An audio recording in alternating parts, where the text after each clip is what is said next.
চট্টগ্রাম নগরীর বক্সিরহাটে দাঁড়িয়ে আছে এক প্রাচীন স্থাপত্য শমশের খান ওয়াকফ মসজিদ। চোখে পড়ার মতো রঙিন নকশা, কারুকাজ করা দেয়াল আর উপরে খোদাই করা ফলক সব মিলে যেন ইতিহাসের একটি জীবন্ত চিত্রকর্ম। 1875 সালে প্রতিষ্ঠিত এই মসজিদটি শমশের খান নামক এক সম্ভ্রান্ত মুসলিম ব্যক্তির উদ্যোগে গড়ে ওঠে। স্থাপনাকাল থেকে আজ অবধি এটি শুধু নামাজ আদায়ের স্থানই নয়, বরং স্থানীয় মুসলমানদের মিলন মেলায় রূপ দিয়েছে। 1975 সালে ইংরেজি থেকে 1875 ইংরেজিতে মসজিদটা এখনও নামাজ পড়ায়।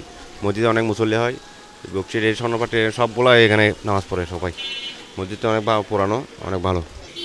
এই শমশের খান জামে মসজিদ এটা অনেক পুরানো মসজিদ। এটা আমরা দেখি নাই চোখে, কিন্তু আমাদের মুরব্বীরা দেখছে।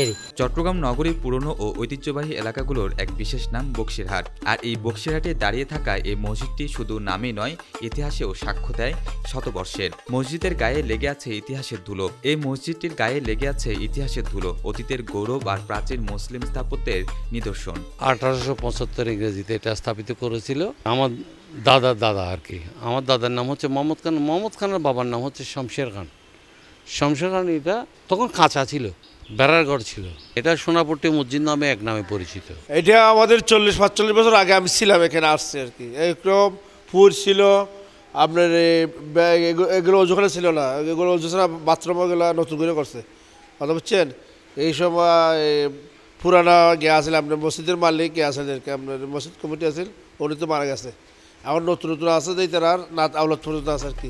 আজকে দালান কোঠার ভিড়ে হারিয়ে গেলেও এই মসজিদের দেয়ালে দেয়ালে ছড়িয়ে আছে ইতিহাসের গন্ধ। প্রায় 1.5 শতাব্দী ধরে এই মসজিদ হয়ে উঠেছে একটি সময়ের সাক্ষী, যেখানে নামাজ পড়েছেন উপমহাদেশের নানা সময়ের মানুষ।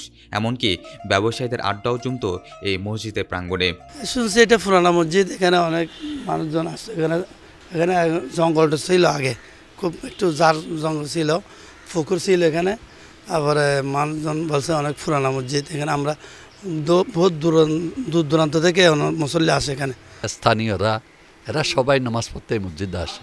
এখানে মসজিদে অন্য মসজিদে তো একটা উচ্ছৃঙ্খল কিছু আছে, এখানে তো নিরিবিলি একটা নামাজ পড়তে পারে। মানুষ চায় একটা নীরব জায়গাতে নামাজ পড়তে। চট্টগ্রামের মতো শহরে প্রতিনিয়ত পুরনো স্থাপনার জায়গা দখল করে নিয়েছে কনক্রিটের নতুন ভবন। তবুও কিছু স্থাপনা আছে যেগুলো ইতিহাস বাঁচিয়ে রাখে। তেমনই এক নিদর্শন শমশের খান ওয়াকফ মসজিদ। যত্ন আর সংরক্ষণ পেলে ভবিষ্যৎ প্রজন্ম জানবে কিভাবে একদা চট্টগ্রামের অলিতে গলিতে ছড়িয়েছিল এমন শত বছরের ইতিহাস। রাহাত হাসান, বিশেষ প্রতিবেদন, চিটাগং লাইভ।